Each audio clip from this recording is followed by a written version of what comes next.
Good morning, guys. Let's continue with metallurgy.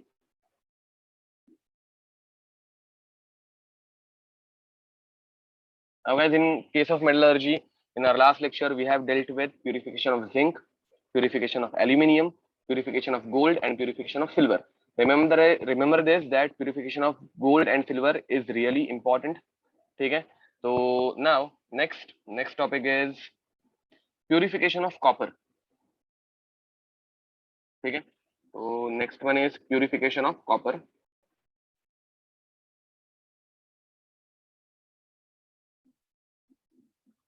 Okay.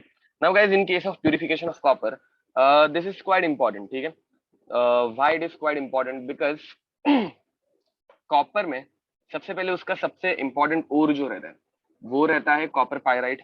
Copper pyrite का formula रहता है CuFeS2. ठीक है, ये जेई पॉइंट ऑफ व्यू थोड़ा इंपॉर्टेंट है, ये तुम लोगों को पता रहना चाहिए. NEET point of view this is not important because इसके ऊपर क्वेश्चन आने के चांसेस बहुत कम है, बट स्टिल याद रखना this compound it's not it's real formula, this is it's empirical formula. ये क्या है? इसका एम्पिरिकल फॉर्मूला है. एंड अगर हम लोग इसके एक्चुअल फॉर्मूला की तरफ जाएं तो इसका एक्चुअल फॉर्मूला रहता है Cu2 Fe2S4. ठीक है गाइस, तो कॉपर पायराइट के केस में ये इसका एक्चुअल मॉलिक्यूलर फॉर्मूला रहता है. अब ये भी ठीक है, this is not that difficult, but main thing is this compound is made up of Cu2S and Fe2S3. अब ये भी तुम लोगों को समझ में आ गया होगा कि यहाँ पे ये -2 में और ये +1 में, ये सबको समझ में आ रहा है कि देखो सल्फर हमेशा -2 में रहेगा और कॉपर हमेशा +1 में रहेगा. ये तुम लोगों को समझ में आ रहा है Cu2S का. अब गाइस यहाँ पे मुझे बताओ what is the oxidation state of ion. What is the oxidation state of ion? यहाँ पे ऑक्सीजन की ऑक्सीडेशन स्टेट क्या रहनी चाहिए? +3 रहनी चाहिए. एंड यहाँ पे हम लोग गलत चले जाएंगे. याद रखो, अगर तुम लोग नॉर्मली निकालोगे तो यहाँ पे तुम लोग गलत चले जाओगे. In this compound two different compounds are there. One is FeS and second is FeS2. Over here there are two compounds, one is FeS and another one is FeS2, and both this compound ion is present in +2. Now you tell me over here what is the oxidation state of sulfur. अगर यहाँ पे iron जो है वो +2 में है तो what is the oxidation state of sulfur? It is -2. Correct बोल रहे हो, very nice. And now guys over here Fe अगर +2 में है तो what is the oxidation state of S2? What is the oxidation state of S2? -1. Correct बोल रहे हो गाइस, वेरी नाइस. ये -1 में चला जाएगा. तो गाइस दिस इज डाइसल्फाइड. देखो दिस इज आयरन, इसका नाम अगर हम लोगों को पूछा तो this is iron 2 sulphide, iron 2 sulphide, and this is iron 2 disulphide. नाम समझ में आ रहा है? डाइसल्फाइड, इवन ट्राइसल्फाइड एग्जिस्ट करता है, टेट्रासल्फाइड एग्जिस्ट करेगा. अब गाइस डाइसल्फाइड अगर होगा तो इसमें कैसे लिंकेज होगी? S सिंगल बॉन्ड S -1 दोनों के ऊपर -1 चार्ज, आयन आएगा, इसके ऊपर +2 एंड इस आयन के ऊपर भी +2. याद रखो जेई पॉइंट ऑफ व्यू ऐसे क्वेश्चन पूछे जाते हैं, तुम लोगों को भी पता होगा. नीट पॉइंट ऑफ व्यू ये क्वेश्चन नहीं पूछेंगे. द रीजन बीइंग कि यहाँ पे तुम लोगों को ये एनसीईआरटी में दिया नहीं है. ठीक है, तो गाइस ये लिख दो, कंप्लीट कर दो. चलो complete this, then will move toward with purification. Purification बहुत इजी है. हाँ, CuFeS2 ये एक और है कॉपर पायराइट. हम लोगों ने लास्ट टाइम इन सबके नाम लिख दिया है, मैं बार बार अभी नाम लिखते नहीं बैठूंगा गाइस. उतना तो अभी तुम लोगों को पता ही है, पहले से लिखा के दे दिया है. थोड़े बहुत एक्स्ट्रा के और तुम लोगों को बुक्स में मिल जाएंगे तो वो एक बार देख लो. Okay, now guys tell me purification में सबसे पहली मेथड कौन सी रहती है? प्यूरिफिकेशन में सबसे पहली मेथड कौन सी रहती है? कॉन्सेंट्रेशन. अब कॉन्सेंट्रेशन के लिए हम लोग क्या यूज करेंगे बताओ? What we will use for concentration? Purification में पहली स्टेप है कॉन्सेंट्रेशन. कॉन्सेंट्रेशन के लिए हम लोग क्या यूज करेंगे? Very nice. अरे कॉन्सेंट्रेशन के लिए रोस्टिंग नहीं होता बाबा, कॉन्सेंट्रेशन के लिए हम लोग यूज करेंगे फ्रॉथ फ्लोटेशन। याद रखना, सल्फर दिख गया तो फ्रॉथ फ्लोटेशन के अलावा कुछ भी और दिमाग में मत लाना। बाद में उसके अंदर आयन होगा तो तुम लोग मैग्नेटिक सेपरेशन भी बोल सकते हो, बट नहीं, फ्रॉथ फ्लोटेशन ओनली। अगर ऑप्शन में मैग्नेटिक सेपरेशन है और फ्रॉथ फ्लोटेशन है तो will always take froth flotation. दोनों देंगे नहीं, बिकॉज वो थोड़ा सा कंफ्यूजिंग कंफ्यूजिंग हो जाएगा, but still okay. After froth flotation मतलब कॉन्सेंट्रेशन के बाद सेकंड स्टेप क्या होगी guys? What is the second step? Oxidation. अब ऑक्सीडेशन के लिए हम लोग क्या यूज करेंगे? रोस्टिंग। ठीक है, तो guys over here we will use roasting. अब रोस्टिंग में हम लोग क्या रोस्ट करेंगे? मुझे बताओ, रोस्टिंग में हम लोग क्या रोस्ट करेंगे? तो we will roast Cu, Fe, H2। Correct guys. अब इस प्रोसेस में हम लोगों को मिलता क्या है? तो इस प्रोसेस में हम लोगों को मिलता है Cu2S plus FeO plus SO2। तो गाइस रोस्टिंग के लिए हम लोग O2 यूज करते हैं। ये स्टेप, ये रिएक्शन समझ में आ रहेगा। देखो, बैलेंसिंग के लिए तुम लोगों को कितने ऑक्सीजन चाहिए? एक और दो, मतलब तीन चाहिए। तो we will just use 3/2 over here guys. मुझे लगता नहीं अभी ये ऐसे सिंपल रिएक्शन मुझे एक्सप्लेन करने की जरूरत है। ऐसे सिंपल रिएक्शन हम लोगों ने बहुत बार किए। And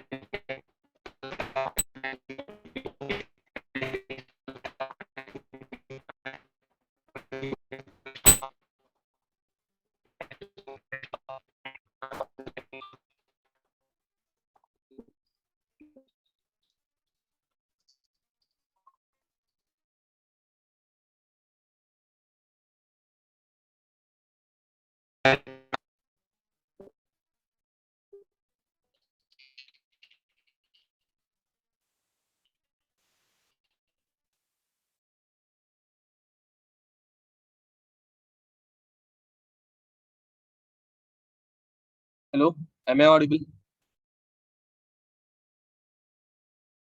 hello hello hello hello hello hello hello, am I audible? Yes, ठीक है। तो चलो गाइस, आगे बढ़ते हैं। पता नहीं कैसे हो गया था ये। Yes but unclear. ठीक है।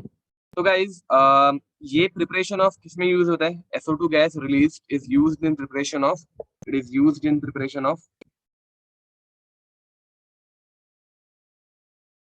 Preparation of H2SO4। करेक्ट बोल रहे हो? तो it is used in preparation of H2SO4, ये भी याद रखना। ठीक है, ऐसे भी क्वेश्चन आ सकते हैं घुमा के। Now guys, after this we use smelting.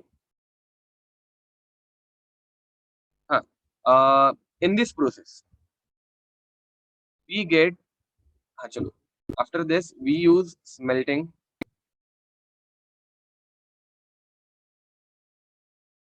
Melting is what? It is nothing but हम लोग उसको मेल्ट ही करने वाले हैं, बट हाई टेम्परेचर पे। तो और ज्यादा हाई टेम्परेचर पे हम लोग जब इसे हीट करेंगे तो Cu2S plus O2, it gets converted into Cu2O plus SO2। ये गैस रिलीज हो जाती है। अब गाइस मुझे बताओ, मेरे मिक्सचर में अभी क्या क्या बचा? मतलब पहले हम लोग रोस्ट करेंगे लोअर टेम्परेचर पे, then we will heat it at higher temperature so that Cu2S will convert into Cu2O। अब मेरे मिक्सचर में क्या क्या है गाइस? मेरे मिक्सचर में first of all I have Cu2O। Now guys secondly I have FeO, and guys at the same time some unreacted Cu2S, getting it? some unreacted Cu2S, ये भी बाकी है। अब इन सब को, ठीक है, अब इन सब को हम लोग उठाते हैं एंड इसे हम लोग बोलते हैं कॉपर मेट। इसे हम लोग बोलते हैं कॉपर मेट। ठीक है। अब गाइस स्मेल्टिंग के ही प्रोसेस में, स्मेल्टिंग के ही प्रोसेस में एक बहुत इंपॉर्टेंट चीज होती है एट हायर टेम्परेचर, एक बहुत इंपॉर्टेंट सेल्फ चीज होती है, सेल्फ रिडक्शन। कभी ये चीज सुनी है तुम लोगों ने? सेल्फ रिडक्शन बहुत ही इंपॉर्टेंट चीज है। सेल्फ रिडक्शन मेरे ही मुंह से सुनी होगी, करेक्ट? तो गाइस सेल्फ रिडक्शन में होता क्या है? आई गेस ये हम लोगों ने पढ़ा भी है। तो सेल्फ रिडक्शन में Cu2O combines with Cu2S। Self reduction में Cu2O combines with Cu2S अब मुझे बताओ सल्फर और ऑक्सीजन कंबाइन होके क्या बनाता है? सल्फर और ऑक्सीजन कंबाइन होके बनाएंगे SO2। ये उड़ गई, ये हम लोगों ने फर्स्ट लेक्चर में देखा था। अब मेरे पास कितने कॉपर आ जाएंगे गाइस? 2 × 2 4 और 2 6, तो आई विल हैव 6 कॉपर। अरे ये प्रोसेस समझिए क्या, ये हम लोगों ने फर्स्ट लेक्चर में भी देखा था, it is very important. Okay, तो गाइस स्मेल्टिंग जो है उस प्रोसेस को हम लोग करते हैं एक क्यूपल में। ये एक इंपॉर्टेंट चीज है, क्यूपिलेशन भी इसको बोल सकते हैं, इसलिए हम लोग इसको बेस्मराइजेशन भी बोलते हैं।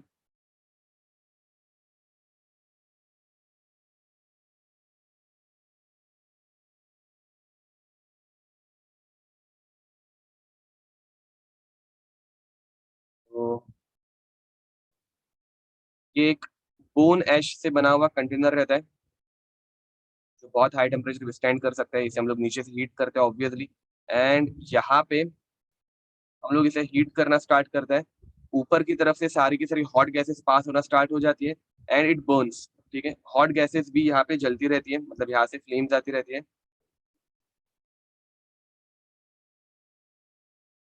ठीक है, दीज आर फ्लेम्स, होपफुली तुम लोगों को समझ में आ रहा होगा। ठीक है, एंड यहाँ पे वो सारी चीजें बर्न होते रहती है, यहाँ से अंदर से सारी अनवांटेड इम्प्योरिटीज गैसेस की फॉर्म में बाहर निकल रही है जो कि ऊपर जाके जल रही है। हम लोगों को ये सब डायग्राम कोई भी बनाने नहीं बोलने वाले, it is open from the top and, correct बोल रहे हो, it is open from the top and. ठीक है गाइस, इसे हम लोग बेजमर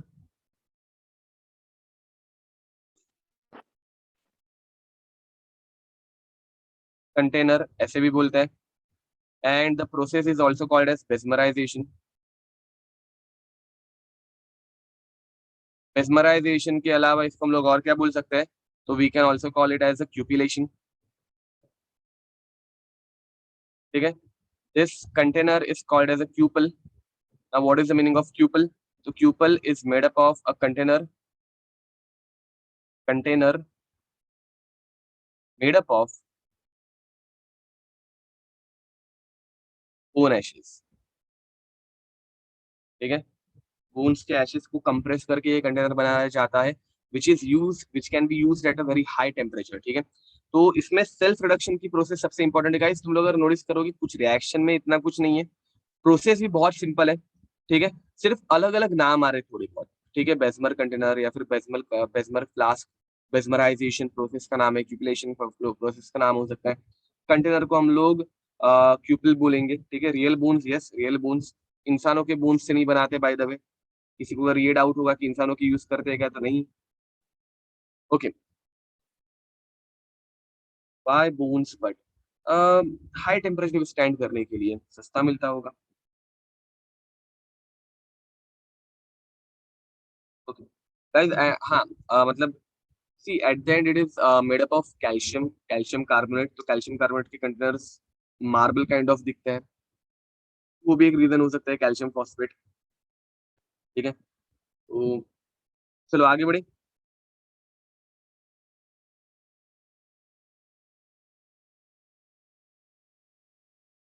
last compound is 6 Cu। Last reaction में यहाँ पे 6 Cu कॉपर निकल रहे हैं।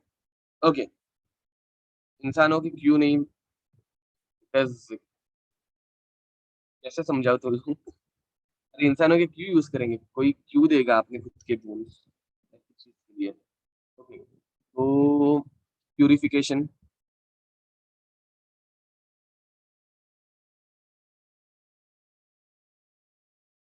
ओके,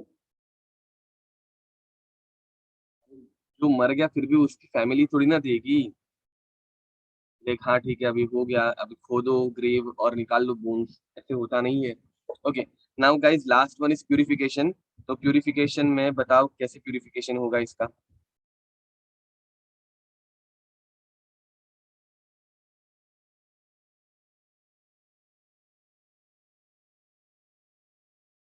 इलेक्ट्रोलाइसिस, करेक्ट बोल रहे हो। तो guys over here last one is purification, and purification में हम लोग यूज करेंगे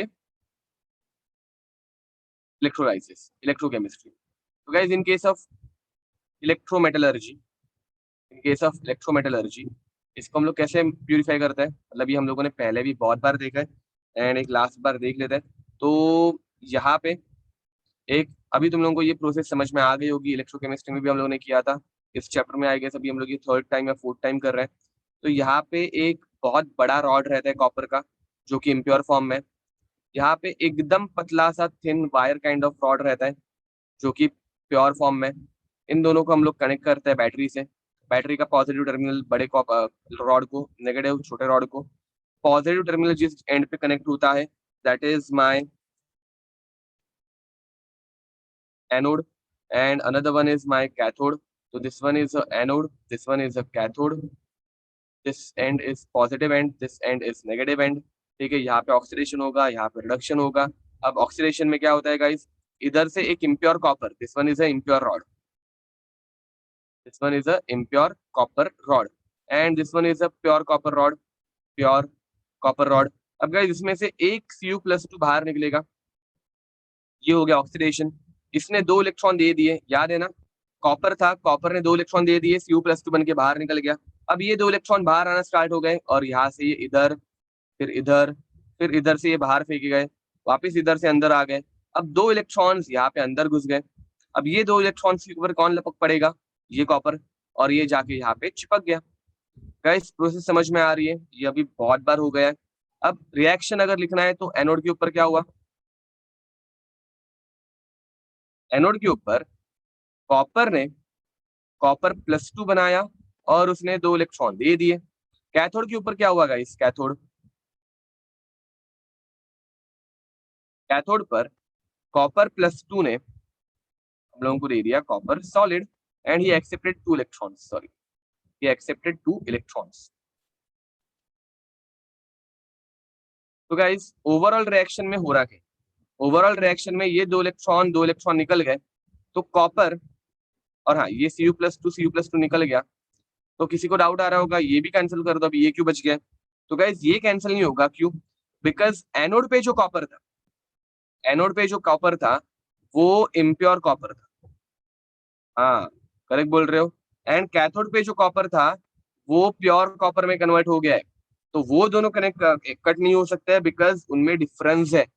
समझ में आ रहा है, जो सेम चीजें रहती है अपोजिट एंड्स पे, उन्हें हम लोग कट करते हैं, जो डिफरेंट रहती है उन्हें हम लोग वैसे ही रखते हैं। तो प्लीज कॉपर को कट मत करना, ठीक है, किसी को डाउट था। ओके, अब गाइज यहाँ पे नीचे की तरफ बच जाता है इम्प्योर पार्ट, मतलब इसमें से प्योर एंड जो है वो डिपॉजिट होते जाएगा, एंड नीचे की तरफ जो है वो इम्प्योर पार्ट आते जाएगा। एनोड के नीचे इम्प्योरिटी जमा हो जाती है। This impurity is called as anode mud, correct बोल रहे हो, this impurity is called as anode mud, ठीक है। तो गाइस किसी को भी कुछ भी डाउट होगा तो पूछो, अगर नहीं है तो लिख दो फटफट, complete this, then will move ahead.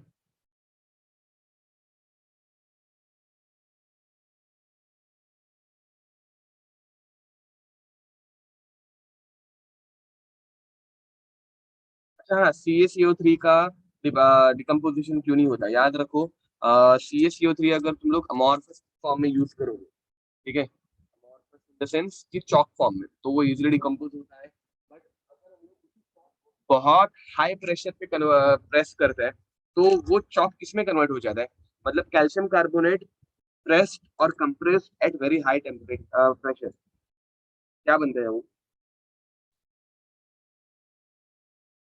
अरे बताओ। कैल्शियम कार्बोनेट, व्हेन हम लोग when we expose it to very high pressure, it converts into stone, correct, marble, ठीक है।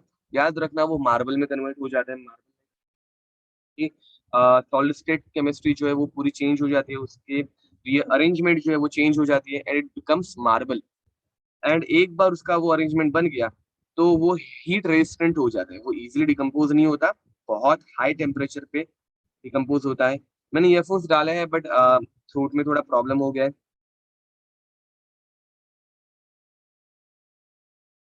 आवाज बैठ गया है मेरा थोड़ा।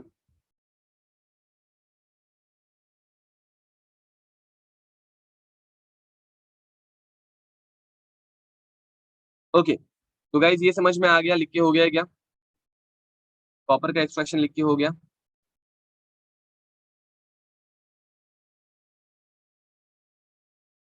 ओके, तो गाइस अब लास्ट एक्सट्रैक्शन ऑफ आयन, ठीक है, एंड इस साल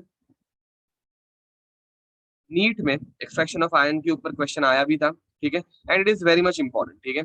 तो एक्सट्रैक्शन ऑफ आयन जिस किसी का लिखना बाकी होगा, टेक अ स्क्रीनशॉट, पूरा एक्सट्रैक्शन तुम लोगों के आंखों के सामने है यहाँ पे।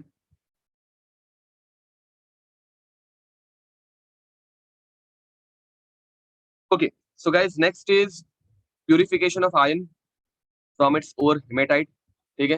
गाइस हेमेटाइट रेड कलर का रहता है एंड एवरीथिंग, तुम लोगों को ये पता ही है, ठीक है, ये मुझे बताने की जरूरत नहीं है, आई होप सो। अब आगे बढ़ते हैं एक्सट्रैक्शन ऑफ आयन की तरफ। तो गाइस एक्सट्रैक्शन ऑफ आयन में मुझे बताओ, आयन का अगर प्यूरिफिकेशन करना है तो पहले कॉन्सेंट्रेशन के लिए कौन सी प्रोसेस यूज करेंगे? Purification of ion, magnetic separation, correct बोल रहे हो। तो गाइस याद रखना, आयन के ओर्स के लिए सिर्फ मैग्नेटिक सेपरेशन, तो purification of ion, purification of ion, ठीक है। तो गाइज इसमें सबसे पहली स्टेप कॉन्सेंट्रेशन आती है, तो कॉन्सेंट्रेशन के लिए हम लोग यूज करेंगे मैग्नेटिक सेपरेशन, मैग्नेटिक सेपरेशन। अब गाइज मुझे बताओ, हिमेटाइट में, हिमेटाइट में हम लोगों के पास रहता है Fe2O3, दिस इज हिमेटाइट, इसका ऑक्सीडेशन करने की जरूरत है क्या? Fe2O, my question is, do we need to oxidise this thing, we need to oxidise this thing? नहीं। तो गाइस हिमेटाइट को ऑक्सीडाइज करने की जरूरत नहीं है, बिकॉज यहाँ पे वो पहले से +3 फॉर्म में है, इसे हम लोग और ऑक्सीडाइज नहीं कर सकते, ठीक है। तो हम लोग डायरेक्ट इसका क्या करेंगे, रिडक्शन करेंगे। तो याद रखो, इसका डायरेक्ट रिडक्शन होता है, इसमें ऑक्सीडेशन नहीं होता, direct reduction by using, by using cook, ठीक है। तो गाइस इसका रिडक्शन किसमें होता है? तो इसका रिडक्शन होता है सेकेंड प्रोसेस, ब्लास्ट फर्नेस, का रिडक्शन होता है सेकंड प्रोसेस में, विच इज ब्लास्ट फर्नेस, सुना होगा तुम लोगों ने, ठीक है। अब गाइस ब्लास्ट फर्नेस ये बहुत बड़ी असेंबली रहती है, पता होगा। ब्लास्ट फर्नेस ये बहुत ही बड़ी असेंबली रहती है, 15 to 25 मीटर टॉल, ठीक है, बहुत ही बड़ी असेंबली। एंड ब्लास्ट फर्नेस,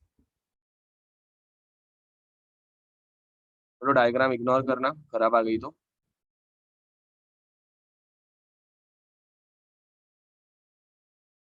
अभी आई है वो, हम लोग चार्ज ऐड करेंगे।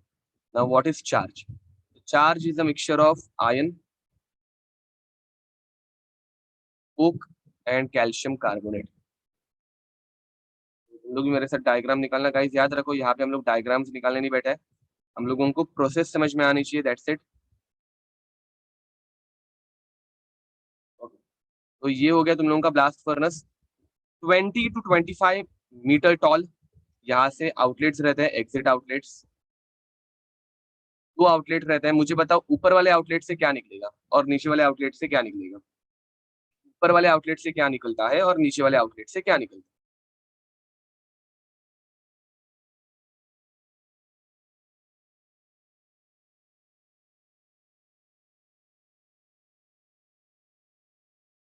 ऊपर वाले से Fe, नीचे वाले से Fe निकलता है, करेक्ट। याद रखना गाइस, नीचे वाले से आयन निकलता है बिकॉज उसकी डेंसिटी ज्यादा रहती है, नीचे वाले से आयन निकलता है बिकॉज उसकी डेंसिटी ज्यादा रहती है। एंड ऊपर वाले से जो है वो स्लैग निकलता है क्योंकि उसकी डेंसिटी कम रहती है, वो हम लोग पढ़ेंगे अभी, ठीक है। तो इसके अंदर हम लोग ऐड करते हैं चार्ज, इसके अंदर हम लोग ऐड करेंगे चार्ज। सबसे पहले जो मैंने बोला, नीचे वाले आउटलेट से मेटल निकलेगा क्योंकि मेटल की डेंसिटी सबसे ज्यादा रहती है, तो नीचे आ जाएगा मेटल। एंड ऊपर वाले आउटलेट से निकलेगा स्लैग, ऊपर वाले आउटलेट से निकलेगा स्लैग, तो मेटल समझ लो इस आउटलेट से इधर तक निकल रहा है आराम आराम से, एंड यहाँ से निकल रहा है स्लैग, ठीक है। तो स्लैग क्या रहता है बताने की जरूरत नहीं है ना, अभी ये पता है हम लोगों को पहले से। तो यहाँ से निकलता है स्लैग एंड यहाँ से निकलता है प्योर मेटल, इसमें हम लोग फीड करते हैं चार्ज, इसके अंदर हम लोग फीड करेंगे चार्ज। नाउ चार्ज क्या रहता है मैंने बताया, चार्ज क्या होता है? So over here we add charge to it. Charge is a mixture of ore plus coke plus calcium carbonate, ठीक है। तो प्लस एक्चुअली फ्लक्स आना चाहिए, चलो फ्लक्स लिख देते हैं। Flux flux is calcium carbonate, ठीक है। तो गाइस ये डायग्राम बना लो, फिर हम लोग रिएक्शंस की तरफ बढ़ते हैं। रिएक्शंस इसकी भी बहुत सिंपल है, जो हम लोगों ने पहले की है वही सारी रिएक्शंस है, बट गाइस इसमें टेम्परेचर जो है वो बहुत इंपॉर्टेंट रहता है। तो मैं तुम लोगों को पहले एक टेबल बताऊंगा, वो टेबल तुम लोगों को याद रखना है, उतना याद हो गया, बाकी कोई रामायण याद रखने की जरूरत नहीं है। तो इसमें टेम्परेचर जो है वो बहुत ही इंपॉर्टेंट रोल प्ले करता है। टेम्परेचर अगर पता चल गया तो खत्म। Why do we add CaCO3? Flux मतलब क्या, जो कि इंटरडिस के साथ कंबाइन हो जाएगा, जो कि टैंक के साथ कंबाइन हो जाएगा।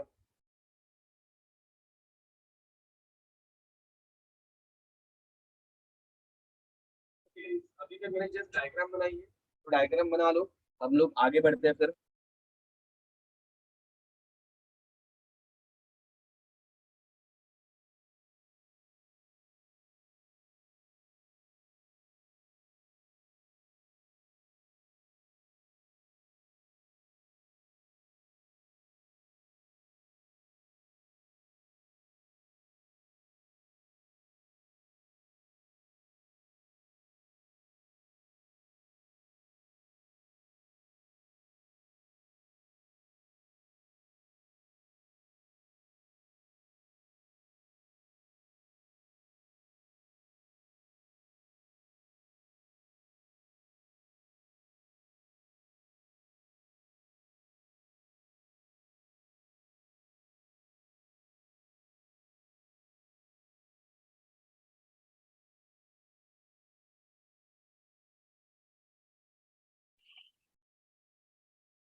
Okay, so now let's start with the reactions. Guys याद रखो यहाँ पे अलग अलग टेम्परेचर्स रहते हैं, ठीक है। अब सबसे ज्यादा टेम्परेचर एकदम नीचे की तरफ रहता है, रीजन बीइंग, तो गाइस सबसे ज्यादा टेम्परेचर जो है वो एकदम नीचे की तरफ रहता है। रीजन बीइंग हम लोग यहाँ से हॉट एयर पास करते हैं, रीजन बीइंग हम लोग यहाँ से हॉट एयर पास करते हैं।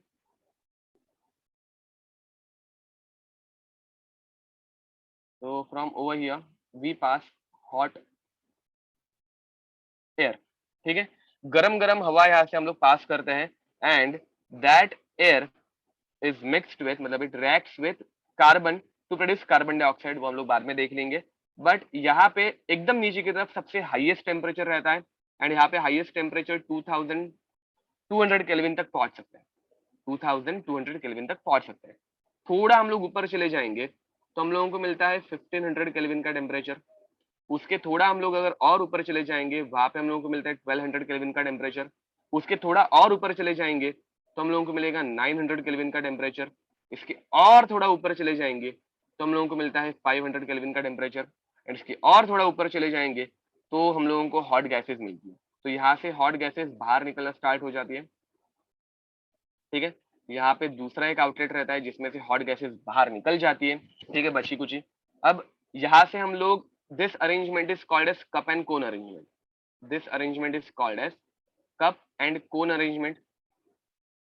कप एंड कोन अरेंजमेंट में हम लोग उस कोन को ऊपर उठाते हैं तो हमारा जो चार्ज है वो धीरे धीरे नीचे जाना स्टार्ट हो जाता है। तो यहाँ से हम लोग चार्जेस को नीचे ऐड करना स्टार्ट करते हैं, ठीक है। तो कप ऊपर जाने के बाद वो नीचे आ जाएगा। एंड गाइस ये 5 टेम्परेचर हम लोगों को याद रखना है।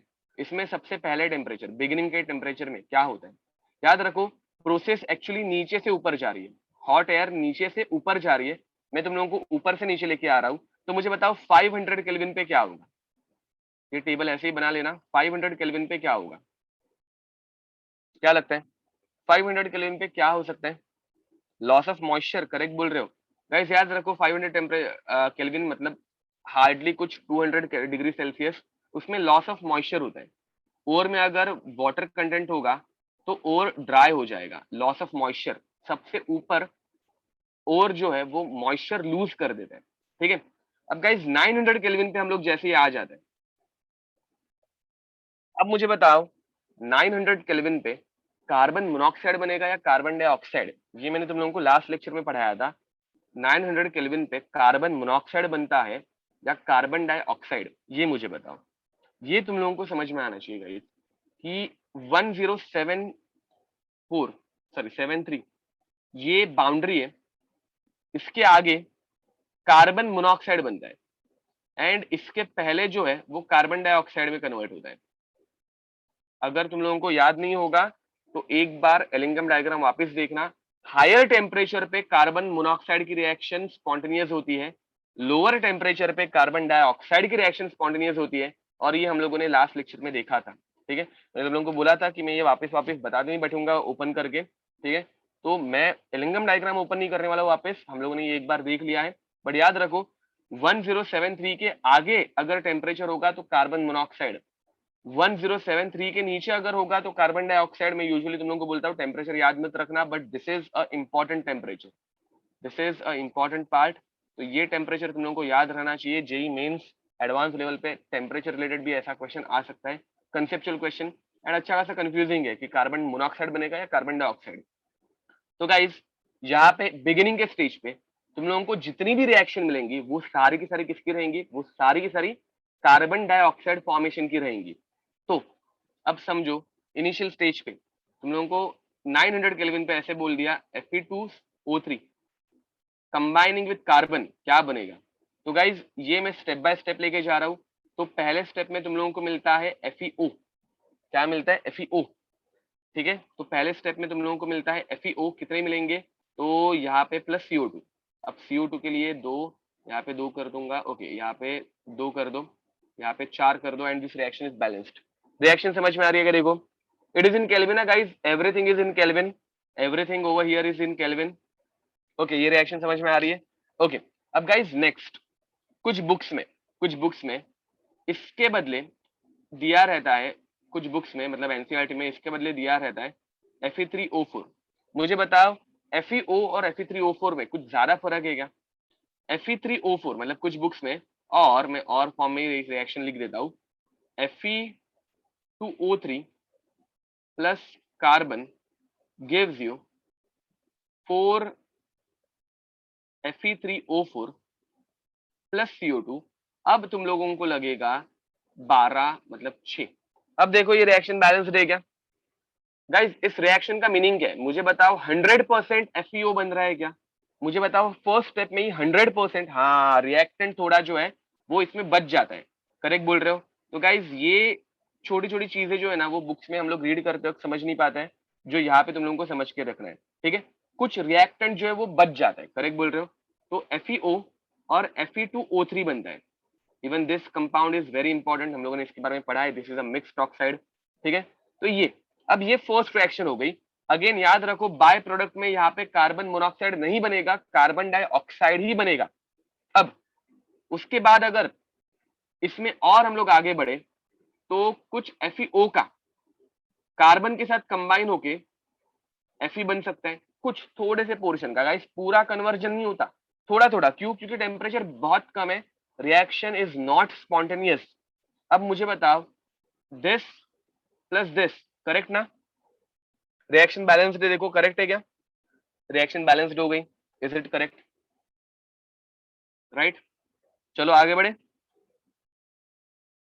तो गाइस अगेन टेम्परेचर 900 केल्विन है, 900 केल्विन पे कार्बन मोनोऑक्साइड एग्जिस्ट नहीं रहेगा, एग्जिस्ट ही नहीं कर सकता। 900 केल्विन पे कौन एग्जिस्ट करता है?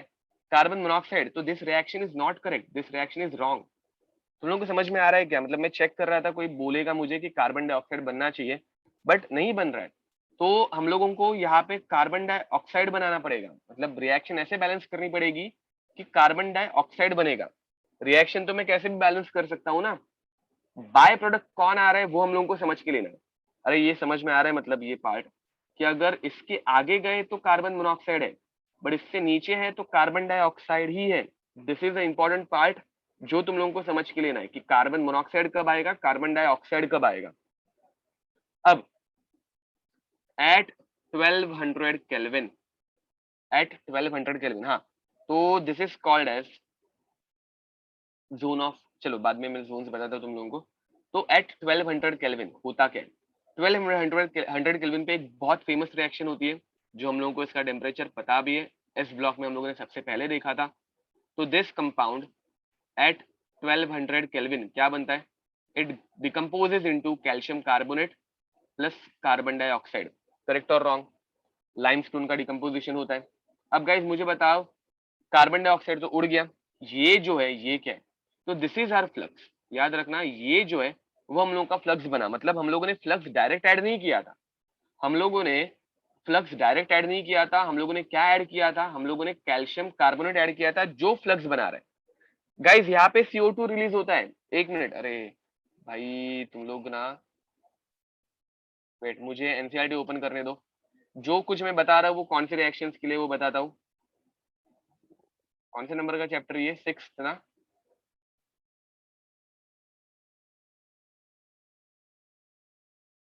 क्यों कर रहे हो तुम लोग मेरे साथ?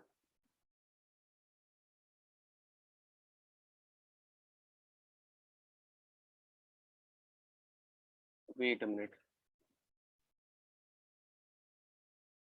ओके, चैप्टर नंबर क्या है इसका? 6th। याद रखो, नहीं ये पॉलीमर है।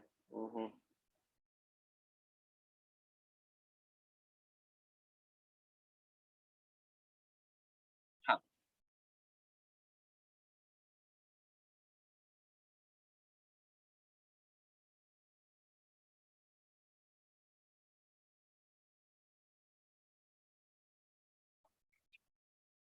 Okay, it is opening, wait.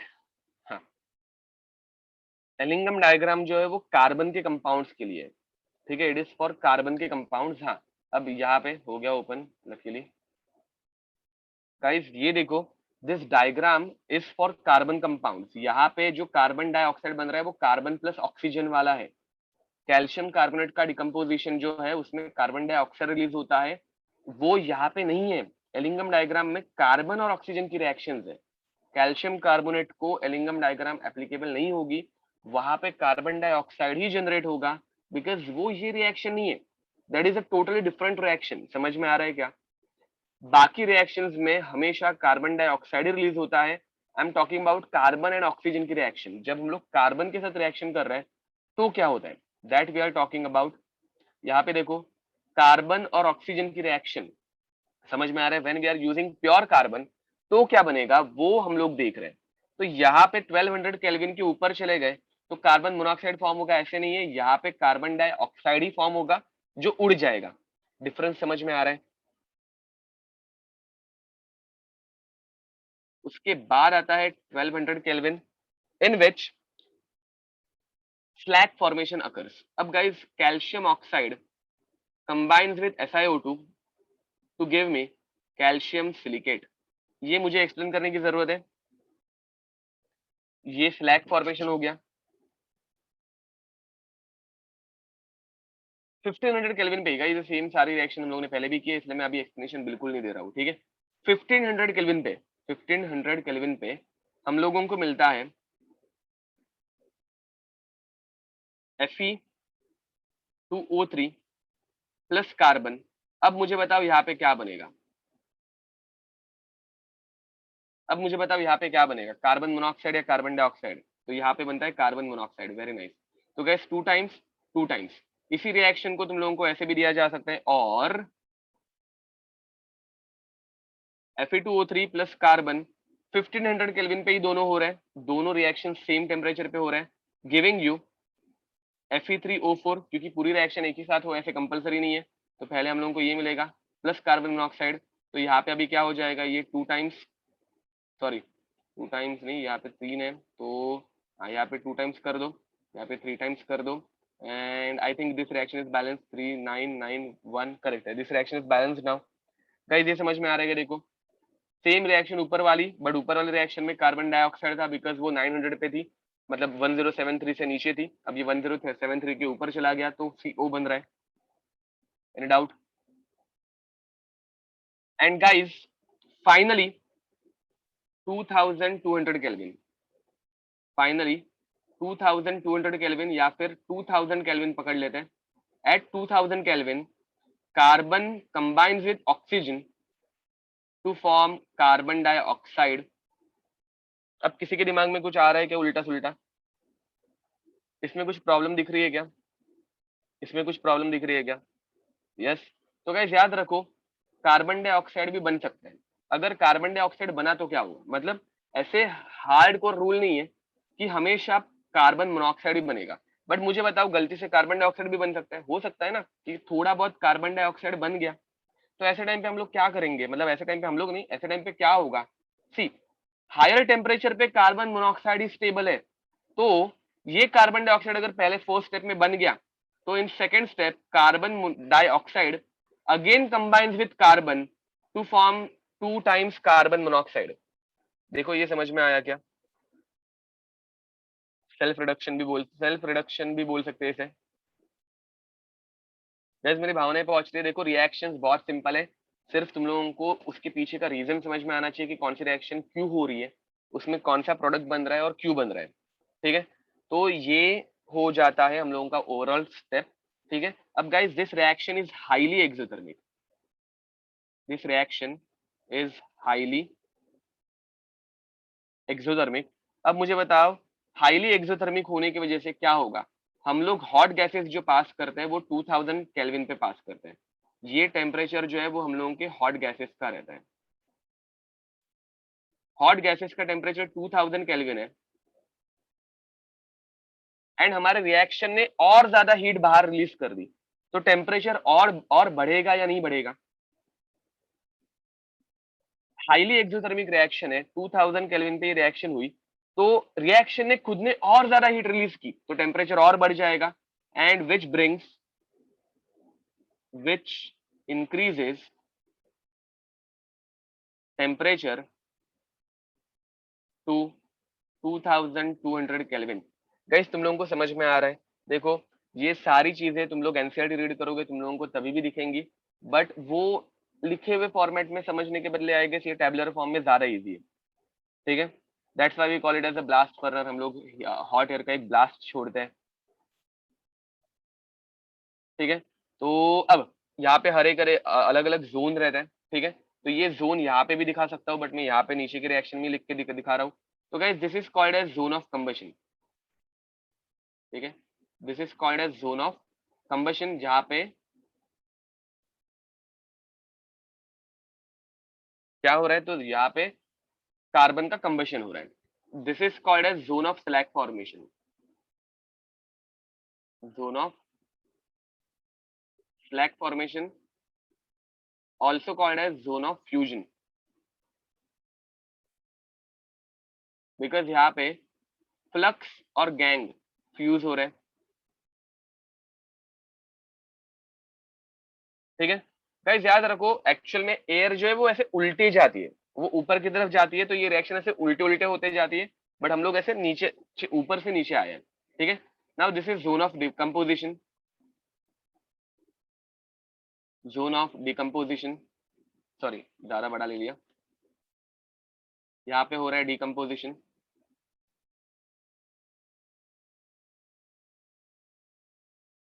And this zone is called as zone of reduction.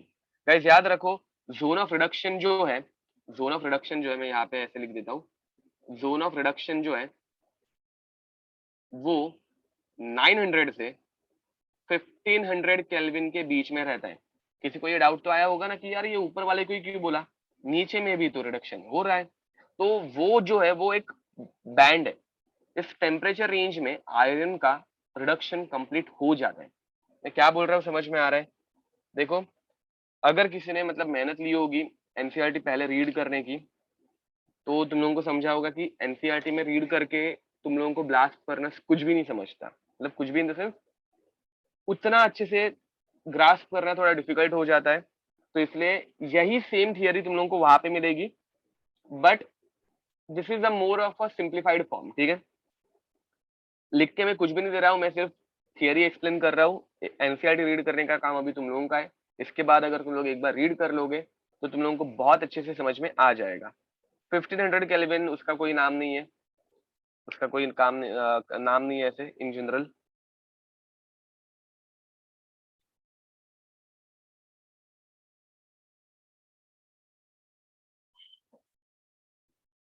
Yes, Manas, we'll do it.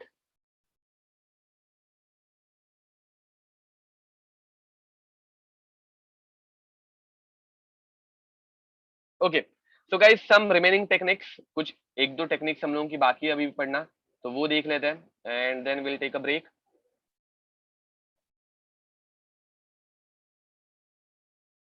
कुछ तो बड़े हो गए तुम, खत्म होने आ गया ये चैप्टर.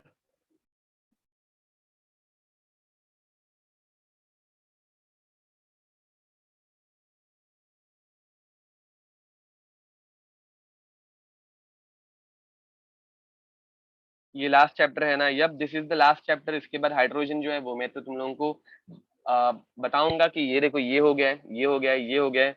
हाँ, ये नहीं हुआ है क्या? चलो ये पढ़ते हैं. ऐसे हम लोग को करने वाले, because hydrogen is almost over. ठीक है, उसमें तुम लोगों को चाहिए तो थोड़ी बहुत चीजें याद दिला दूंगा, एक आध दूसरी चीजें. ओके, तो guys let's start with some purification processes जो हम लोगों की फर्स्ट लेक्चर में कंप्लीट हो नहीं पाई थी. ठीक है, तो प्यूरिफिकेशन की एक्स्ट्रा की जो प्रोसेस है उसमें सबसे इंपॉर्टेंट, सबसे पहली process is zone refining. Process of purification purification जिसमें सबसे पहला है जोन रिफाइनिंग. पहले से हम लोगों ने कुछ प्रोसेस देख लिए. इलेक्ट्रो मेटलर्जी देखा था, तो अभी हम लोग देखने वाले हैं जोन रिफाइनिंग. अभी बहुत कम बाकी है गाइस. जोन रिफाइनिंग मतलब क्या? तो हम लोग छोटे छोटे जोन्स को रिफाइन करते जाते हैं.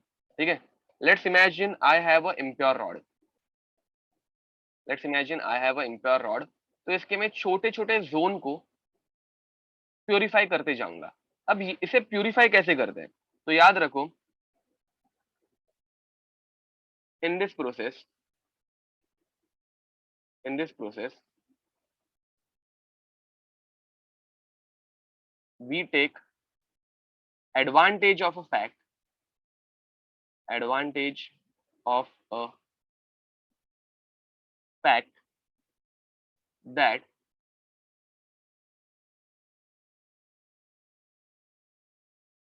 impurity dissolves in molten form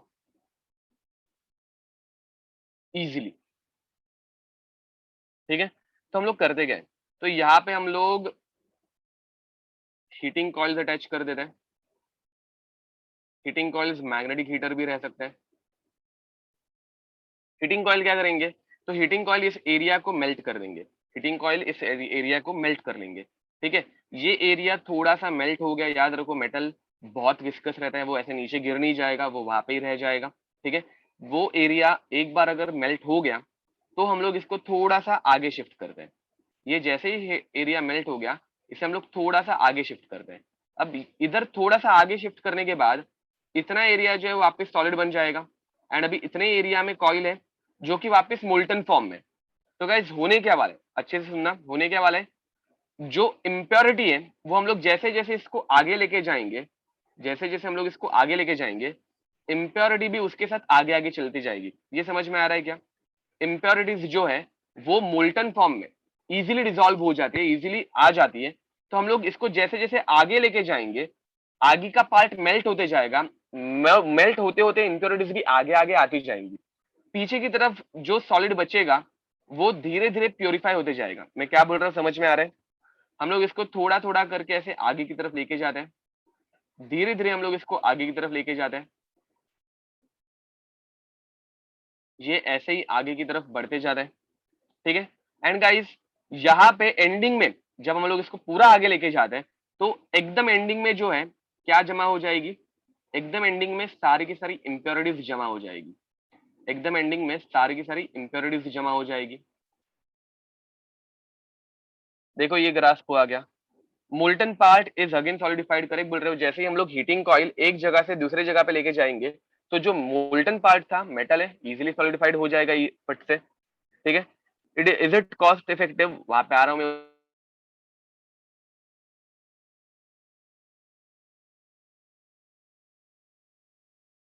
आ जाएंगी, ये कंपलसरी है क्या? Is it compulsory? Obviously my voice froze again. What is happening? Hello, hello, hello. Hello, am I audible? Am I audible? Okay, now it is audible. Okay, ठीक है ना Audible? अच्छा है, चलो। तो गाइज एक ही टाइम पे सारी के सारी इंप्योरिटीज एक ही जगह पे नहीं आ पाएंगी, बराबर? तो we have to redo this process n number of times, मतलब एक नहीं बोल के 5 से 10 बार हम लोग इसको रिपीट करते रहेंगे, और एक पॉइंट आएगा जब ऑलमोस्ट सारी इंप्योरिटीज एक जगह पे कवर हो गई। गाइज इसमें जो प्योरिटी मिलती है, दिस इज इंपॉर्टेंट पार्ट, इसमें जो हम लोगों को प्योरिटी मिलती है, प्योरिटी इसमें हम लोगों को जो मिलती है वो रहती है 99.999% की। गाइस 5/9 की प्योरिटी है, बहुत ज्यादा प्योरिटी रहती है, ठीक है। 99.999% प्योरिटी मिलती है यहाँ पे, मतलब मोस्ट हाईली प्योर मेटल मिलता है, ठीक है। हाईली भी नहीं, हाईएस्ट पॉसिबल एवर, ठीक है। हाईली प्योर मेटल इसमें हम लोगों को मिलता है, गेटिंग इट? तो गाइस जितने बार हम लोग इसको रिपीट करेंगे उतनी ज्यादा प्योरिटी बढ़ते जाती है, and this is how we get our pure metal. अब मुझे बताओ 99.999% इतनी प्योरिटी हम लोगों को कहाँ पे यूज होती है? This method is used for which type of metal?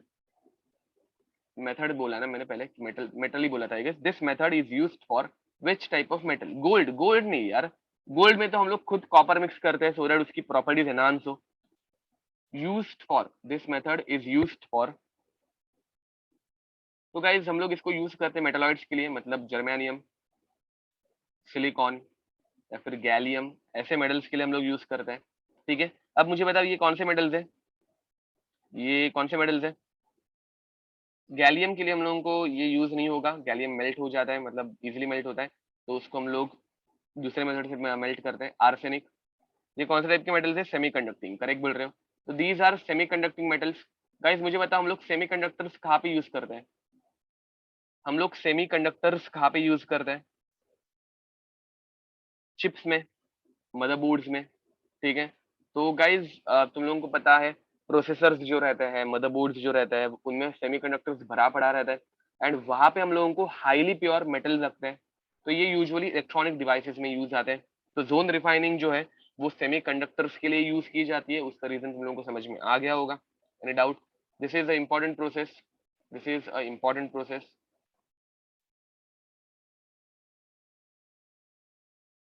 Guys, second process, this is not that much important. This is pooling. Polling, ठीक है। पोलिंग उसके नाम की तरह ही दिख रहा है। हम लोग उसमें एक बड़ा सा वुडन लॉग लेते हैं, हम लोग उसमें एक बड़ा सा वुडन लॉग लेते हैं, ठीक है।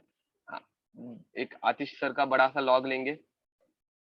मेरे भी दिमाग में आया था बट मैंने सोचा नहीं मारता वो जोक, बट तुम लोगों में से ही कुछ लोगों ने बोल दिया तो अच्छा है।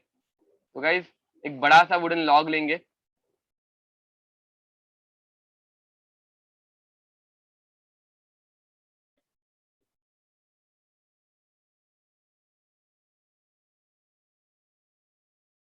ठीक है। एंड उसे हम लोग उस मिक्सचर में से, मतलब मोल्टन मिक्सचर में से, दिस इज मोल्टन और उसमें से मिक्स करते हैं। हाँ, अभी चमका ना सबको। तो अब गाइस उसको पकड़ के हम लोग उसमें स्टर करना स्टार्ट करते हैं। अब स्टरिंग की वजह से होता क्या है guys? Wooden log is made up of carbon only, it contains carbon. Wooden log के अंदर कार्बन रहता ही है, कंटेन्स कार्बन। तो कार्बन क्या करेगा? पोलिंग एनसीईआरटी में है क्या? अच्छा, नहीं समझा कुछ लोगों को जोक। गाइस आतिश सर पता है यहाँ पे, आतिश सर, उनका सरनेम पोले है। एनीहू, तो गाइस पोलिंग में हम लोग क्या करते हैं, एक बड़ा सा वुडन लॉग रहते हैं, लेते हैं विच कंटेन्स कार्बन, ठीक है। एंड कार्बन कंटेंट की वजह से क्या होगा? It helps in reduction, it helps in reduction, helps in reduction, getting it? अब मुझे बताओ तुम लोगों को क्या लगता है, मतलब ये प्रोसेस बहुत इफेक्टिव है क्या? तो this is not that effective guys.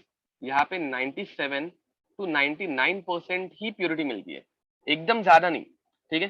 तो इसलिए हम लोग कॉपर जैसे ओर्स के लिए यूज करते हैं, यूज्ड फॉर कॉपर, जिसमें इंप्योरिटीज थोड़ी बहुत रह गई तो भी चल जाता है, तो यूज्ड फॉर कॉपर। ठीक है, अगर हम लोगों को सस्ते में काम निपटाना है तो हम लोग वुडन लॉग लेंगे, उसको उस मिक्सचर में से पास करेंगे, एंड वुडन लॉग का कार्बन कंटेंट उसका रिडक्शन करेगा। रिडक्शन होने के बाद हम लोगों को 97 to 99% कॉपर मिलेगा। That's it, it is enough for us. ठीक है, तो नेक्स्ट थर्ड प्रोसेस,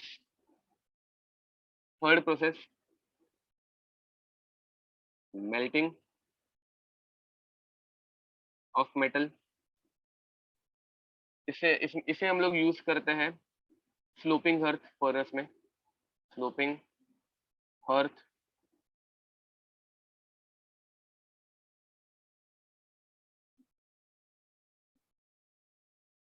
फर्नेस। ठीक है, तो गाइज मुझे बताओ यहाँ पे हम लोग क्या करेंगे, स्लोपिंग अर्थ फर्नेस कैसे दिखेगा, ऐसे दिखेगा जिसमें स्लोप है। यहाँ पे नीचे की तरफ हम लोगों ने कोयला या फिर कुछ तो ऐड करके रखा होगा, ये स्टैंड है हम लोगों का,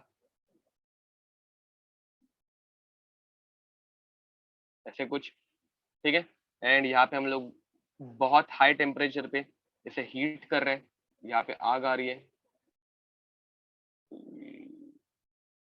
गेटिंग इट गाइस? देखो अभी चैप्टर में कुछ बचा नहीं है, ठीक है, थोड़ा बोर हो रहा होगा शायद से। अब यहाँ से हम लोग हमारे और पार्टिकल्स ऐड करते हैं। अब गाइस मुझे बताओ यहाँ पे से हम लोग जब और पार्टिकल्स ऐड करेंगे तो होगा क्या, हाई टेम्परेचर पे और पार्टिकल्स जो है वो मेल्ट हो जाएंगे, धीरे धीरे धीरे धीरे यहाँ से हम लोग नीचे ला रहे हैं, तो मोल्टन फॉर्म में मेल्ट हुई हुई चीजें इजीली फ्लो होना स्टार्ट हो जाएंगी, यहाँ से वो इजीली फ्लो होना स्टार्ट हो जाएंगी। जो सॉलिड फॉर्म है वो पीछे ही रह जाएगा, एंड मोल्टन फॉर्म में जो प्योरिफाइड और रहेगा वो नीचे आ जाएगा, जिसे हम लोग यहाँ पे कंटेनर में जमा कर लेंगे। कुछ दिमाग में घुस रहा है? इट इज लैगिंग अगेन, अच्छी। और यहाँ पे हम लोगों का मोल्टन मेटल जमा हो रहा है, ये जमा हो गया। अब मुझे बताओ इसे हम लोग यूज कहाँ पे करेंगे, यूज फॉर, यहाँ पे हम लोग कौन से मेटल को यूज कर पाएंगे बताओ, यहाँ पे हम लोग कौन से मेटल को यूज कर पाएंगे, metals having low melting point, जिन हाई मेल्टिंग पॉइंट नहीं, low melting point, low melting point होगा तब वो इजीली मेल्ट होके नीचे आ जाएगा। समझ में आ रहा है? मेल्टिंग हम लोग कब करेंगे, व्हेन इट इज इजीली मेल्टेबल। हाँ, और वो कौन से मेटल्स है, तो गाइस वो मेटल्स है, एक तो है टिन, इजीली मेल्ट हो जाता है, जिंक बोल सकते हो, जिंक के बदले कैडमियम ज्यादा इजीली मेल्ट होगा, मर्क्यूरी बोल सकते हो, गैलियम बोल सकते हो, गैलियम 37 डिग्री सेल्सियस पे मेल्ट हो जाता है। समझ में आ रही है, मेरी भावनाएं पहुंच रही है?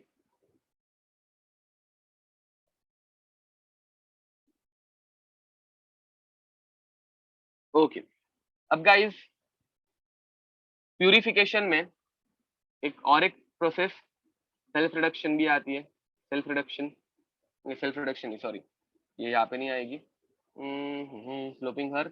ओके, एंड एक last process now which is chromatography. अभी भी चैप्टर खत्म नहीं हुआ, छोटे मोटे सब टॉपिक्स बाकी है। तो गाइस क्रोमेटोग्राफी, अब क्रोमेटोग्राफी में क्या होता है, अच्छा लिखना बाकी है, कंप्लीट कर दो। गाइस तुम लोगों ने क्रोमेटोग्राफी कभी पहले सुना है? क्रोमेटोग्राफी,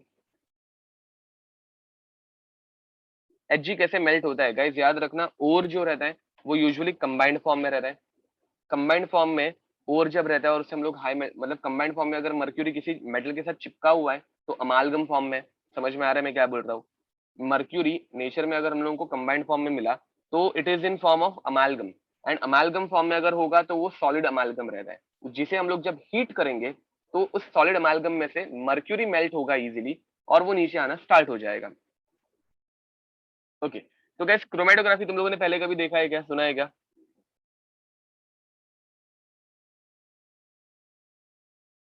क्रोमेटोग्राफी कलर से रिलेटेड रहता है, कॉलम क्रोमेटोग्राफी, करेक्ट बोल रहे हो। क्रोमेटोग्राफी गाइस एक काम करो, तुम लोग ये लिख दो, तब तक मुझे एक इमेज ढूंढने दो, अगर मिली तो अच्छी बात है, नहीं मिली तो चलता है, अभी क्या कर सकते हैं। Let's see, by the way ये स्क्रीन शेयर ऑफ है ना? हाँ,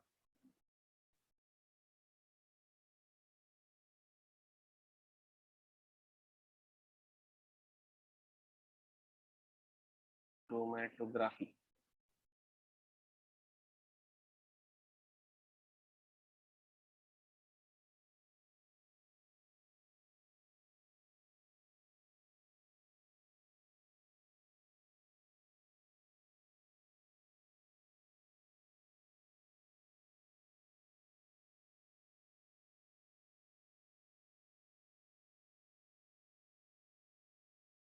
मिल गया।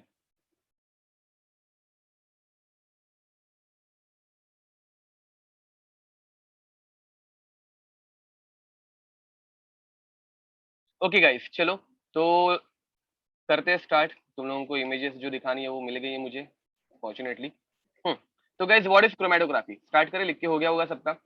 Now guys, in case of chromatography, सबसे पहले तो हम लोग क्रोमेटोग्राफी अलग अलग वे में कर सकते हैं। ठीक है, एक सिंपल पेपर क्रोमेटोग्राफी रहती है जिसका प्रैक्टिकल तुम लोगों को बायोलॉजी में कराया जाता है 11th या 12th में, मुझे अभी एग्जैक्टली याद नहीं है, बट बायोलॉजी में तुम लोगों को पेपर क्रोमेटोग्राफी जो है वो कराई जाती है। बायोलॉजी में भी यूज होती है क्रोमेटोग्राफी, केमिस्ट्री में भी यूज होती है, केमिस्ट्री में बहुत ज्यादा बड़े लेवल पे यूज होती है। ठीक है, तो गाइज अब सेपरेशन ऑफ इंक कलर्स वो भी क्रोमेटोग्राफी का पार्ट हो सकता है, करेक्ट बोल रहे हो। अब वहां पे होता क्या है, देखो मैं तुम लोगों को पहले सिंपल मेथड बताता हूँ, फिर प्रो लेवल की मेथड हम लोग पढ़ेंगे। तो गाइस, सिंपल मेथड में हम लोग करते गए, हम लोग एक सोल्यूशन लेते हैं। ठीक है, सोल्यूशन एकदम कम है, एकदम कम है, ऐसे कुछ ज्यादा नहीं। ठीक है, एंड हम लोग एक पेपर लेते हैं।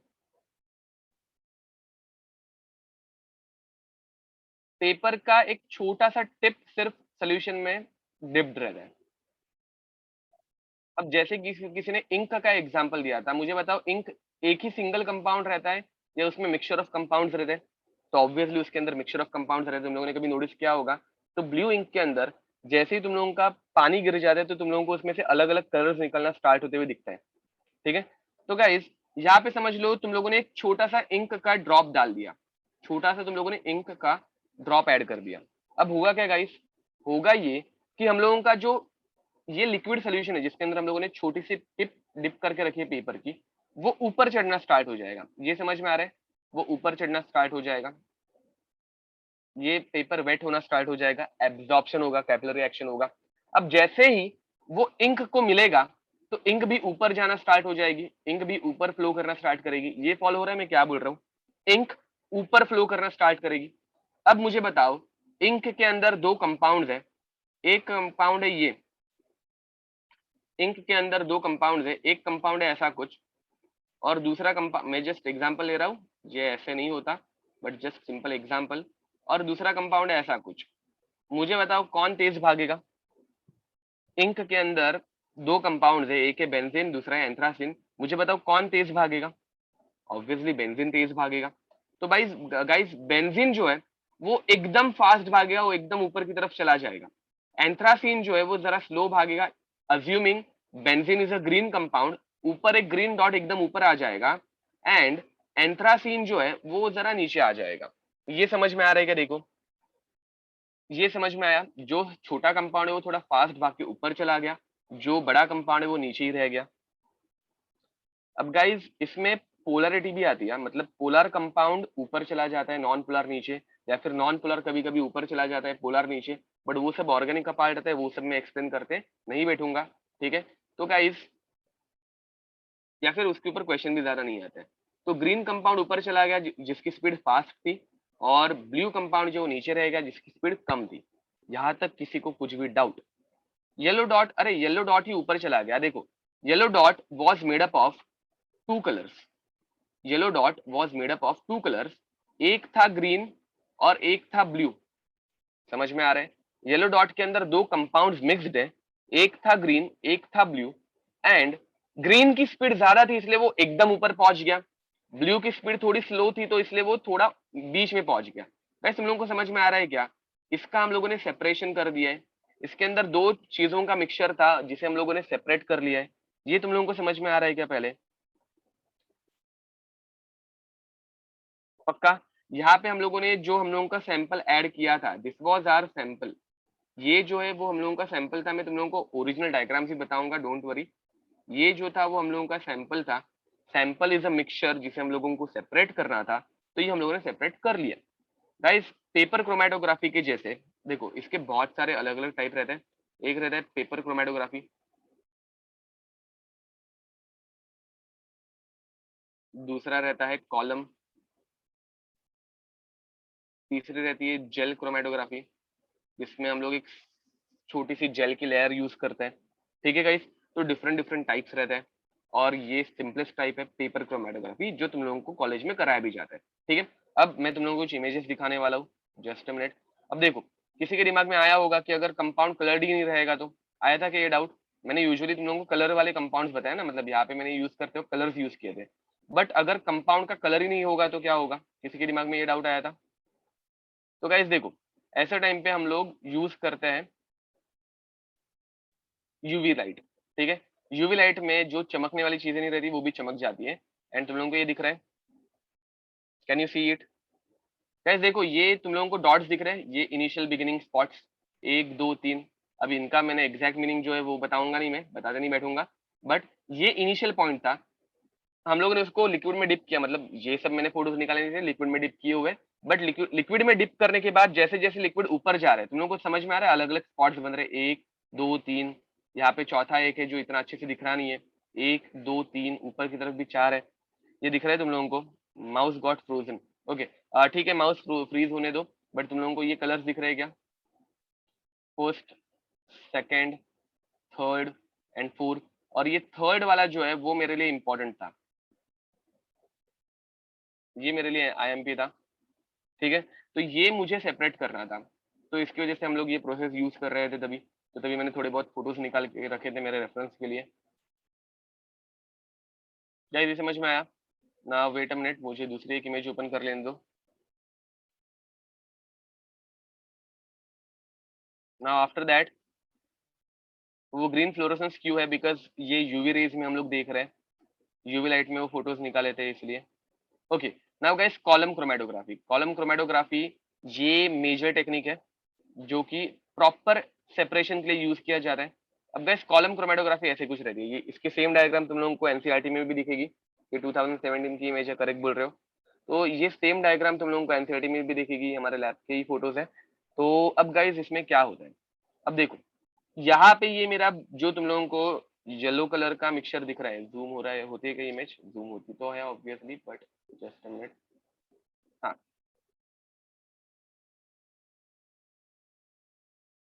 तो गाइस यहाँ पे जो ये येलोइश कलर है, पीछे कौन है? अरे बहुत लोग थे, she was my labmate I guess. ये मेरा बेस्ट फ्रेंड है यहाँ पे जो बैठा है ना, वो बता दो, उसकी फोटोज भी दिखाता हूँ। तो गाइस, मास्टर क्लास की लैब नहीं है ये गधो, मास्टर क्लास के पास लैब नहीं है, किसी भी क्लास के पास लैब नहीं रहती है। ओके, तो गाइज ये जो येलोइश कंपाउंड है वो मेरा कंपाउंड था। ठीक है, एंड इसके ऊपर से हम लोग लिक्विड ऐड करते हैं, मैंने बोला था ना कि हम लोग सोल्यूशन में डिप करते हैं, इसमें उल्टा होता है। इसके अंदर, इस ट्यूब के अंदर एक सिलिकॉन की जेल पड़ी है, ठीक है, SiO2 पड़ा है एक्चुअली। SiO2 तुम लोगों को पता रहेगा, सिलिकेट, 3 डिग्री 3D सिलिकेट में आता है, तो ये SiO2 का एक कॉलम है जो हम लोग पहले बनाते हैं। सैंड नहीं है, प्योर फॉर्म में SiO2। सैंड में मेटल्स भी प्रेजेंट रहते हैं, अरे ये सब हम लोग ने एक जमाने में पढ़ा था। ठीक है, तो गाइस इसके अंदर ऊपर से हम लोग ऐड करते हैं सोल्यूशन। अब सोल्यूशन हम लोग ने जो यूज किया था वो इथाइल था, डाई इथाइल ईथर था। ठीक है, डाई इथाइल ईथर हम लोग ऊपर से ऐड करते हैं। अब होगा क्या गाइस, ये डाई इथाइल ईथर ऊपर से नीचे आना स्टार्ट हो जाएगा, तुम लोग को समझ में आ रहा है? वो ऊपर से नीचे आएगा। अब जो उसमें इजीली डिसॉल्व होने वाली चीज है वो फास्ट नीचे आएगी। अरे यार, तुम लोगों को समझ में आ रहा है?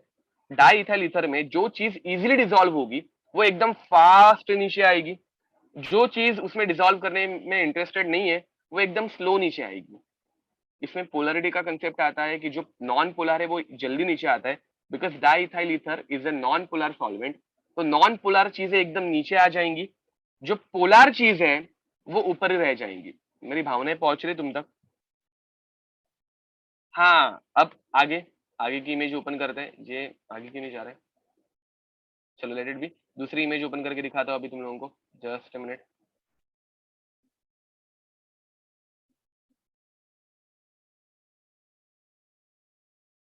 So next image is this। तो देखो, ये धीरे धीरे अभी नीचे आना स्टार्ट हो गया, दिख रहा है? ये धीरे से नीचे आ गया थोड़ा सा। अबे वो सच में लैब में थी, ये हम लोगों को, ये PhD स्टूडेंट थी, ये मेरा बेस्ट फ्रेंड था, ये मेरी लैबमेट थी। ओके, तो बाकियों को पीछे पीछे के फोटोज मत देखो गाइस, जो दिखा रहा वो देखो। अच्छा, स्क्रीन शेयर नहीं किया, ओके, हाँ, सॉरी सॉरी। तुम लोगों को बाकी चीजों में ज्यादा इंटरेस्ट आता है। हाँ, इज इट विजिबल नाउ? तो गाइज ये धीरे धीरे नीचे आना स्टार्ट हो जा रहा है। ये धीरे धीरे नीचे आना स्टार्ट हो जाते हैं, ठीक है। ये लैबमेट नहीं थी, ये हम लोगों की मेंटोर काइंड ऑफ बोल सकते हो, पीएचडी स्टूडेंट थी, जो हम लोगों को बताते थे कि ऐसे करना है वैसे करना है, ठीक है। एंड गाइज यहाँ से ये अभी नीचे आना स्टार्ट हो गया आगे, ओके। हाँ, तो देन ये ऐसे बन गया था। सी गाइस, जो इम्प्योर चीजें थी, मैंने पहले जो तुम लोगों को डायग्राम बताई थी, पहले दो जो पैचेस थे वो यहाँ पे हैं, ये कलर दिख रहा है, और जो मुझे थर्ड पैच इंपॉर्टेंट था वो ये थर्ड पैच यहाँ पे है, जो ऑरेंजिश कलर का कंपाउंड है ना, उसमें मुझे ज्यादा इंटरेस्ट था। मैं कहाँ पे हो रहे, मैंने ही तो कैमरा पकड़ा है ना, मैंने ही कैमरा पकड़ा है। तो गाइज ये जो ऑरेंज पैच है ना, उसमें मुझे इंटरेस्ट था। तो धीरे धीरे ये जो नीचे वाला ब्लू पैच है, ब्लू नहीं सॉरी, ओके तुम लोगों को माउस नहीं दिख रहा है ना, हाँ, ये ऑरेंज पैच जो है इसमें मुझे इंटरेस्ट था। तो ये ऑरेंज पैच मुझे निकालने के लिए पहले बार बार ऊपर से लिक्विड ऐड करते करते नीचे वाला इतना जो ये येलो पार्ट है वो निकालना था। ये निकल जाने के बाद वो जो ऑरेंज पार्ट बचा था वो मेरा कंपाउंड था, जिसे मैंने प्यूरिफाई किया था। तुम लोगों को समझ में आ रहा है मैं क्या बोल रहा हूँ? क्या डाउट है?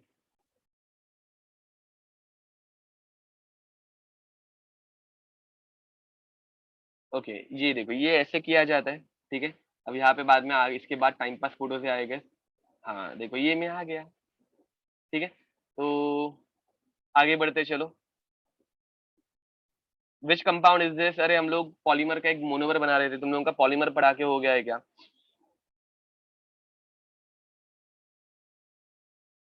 पॉलीमर अभी तक हुआ नहीं है, ओके।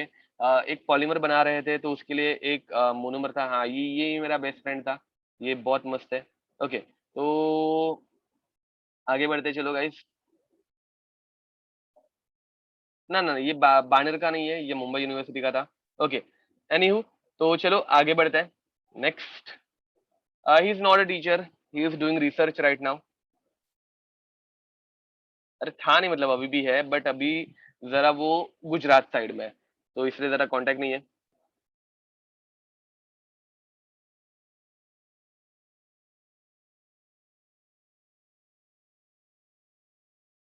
अरे मेरा फोटो था ना बीच में, थोड़े टाइम के लिए आया था, अभी वापस नहीं ओपन करते बैठूंगा। But guys this is chromatography, कोई शक? This is chromatography, any doubt? Chromatography समझ में आ रहा है?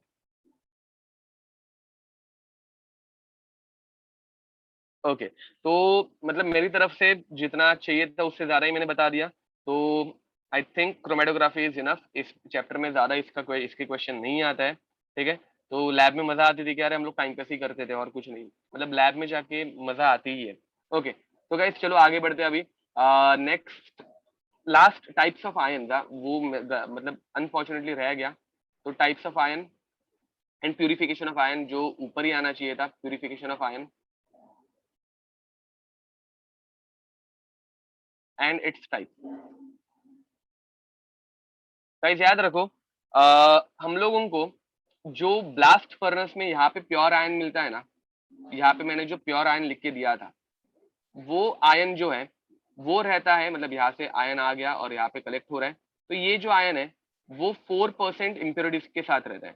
4% कार्बन प्लस एफी रहता है इसके अंदर, ठीक है। मतलब इसके अंदर 4% कार्बन प्रेजेंट रहता है पहले से। तो हम लोग क्या करते हैं, इसे हम लोग बोलते हैं पिग आयन। हाँ ऊपर ही लिखना चाहिए, इसे हम लोग बोलते हैं pig iron, please write it down. 4% carbon containing iron is called as pig iron, डुक्कर आयन, ठीक है। तो guys 4% Fe, 4% carbon containing iron is called as pig iron, ठीक है। Now after that, pig iron मतलब टाइप्स ऑफ आयन में pig iron contains 4% carbon, 4% carbon, ठीक है। अब गाइज उसके बाद second one is steel. Steel क्या रहता है? तो 0.2% कार्बन रहता है इसके अंदर। And last one is wrought ion.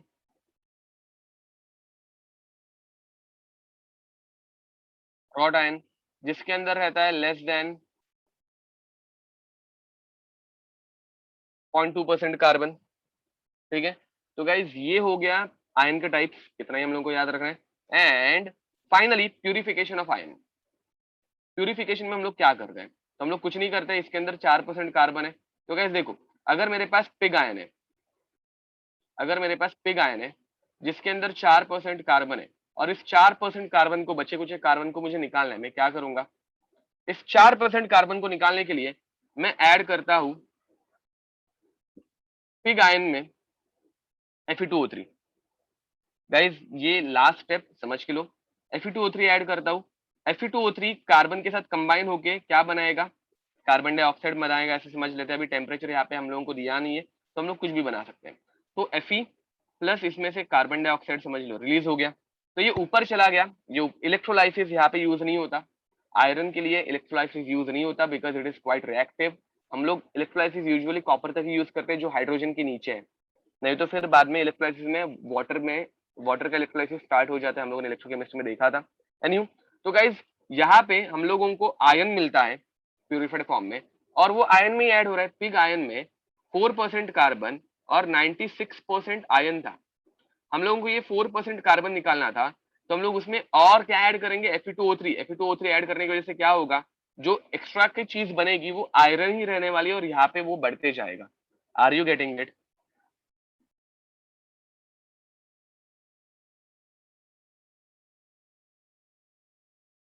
CO2 gas निकल जाएगी, करेक्ट बोल रहे हो। ओके, तो guys last, hydro metallurgy, sorry hydro नहीं, हाइड्रा मेटलर्जी, जिसमें हम लोग यूज करते हैं reduction by hydrogen, reduction by hydrogen not economical, महंगा पड़ सकता है, ठीक है। तो अब गाइज इसमें होता क्या है, इसमें होता क्या है, तो इसमें हम लोग यूज करते हैं, used for this technique is used for low grade, low grade copper. तो कॉपर का अगर लो ग्रेड है और उसमें Cu2O है, मतलब Cu2O बहुत कम अमाउंट में मिलता है, उसमें हम लोग हाइड्रोजन ऐड करते हैं, क्या मिलेगा, 2 times Cu plus H2O। Guys this is last reaction, write it down. Cast iron का इम्प्योरिटी कंपोजिशन क्या होता है, कास्ट आयन गाइस 2% के अराउंड ही आ जाता है, स्टील का ही पार्ट है, स्टील जैसे ही है। Okay, so guys complete this, and with this chapter is over now. Till then, see you next time, bye bye and God bless you.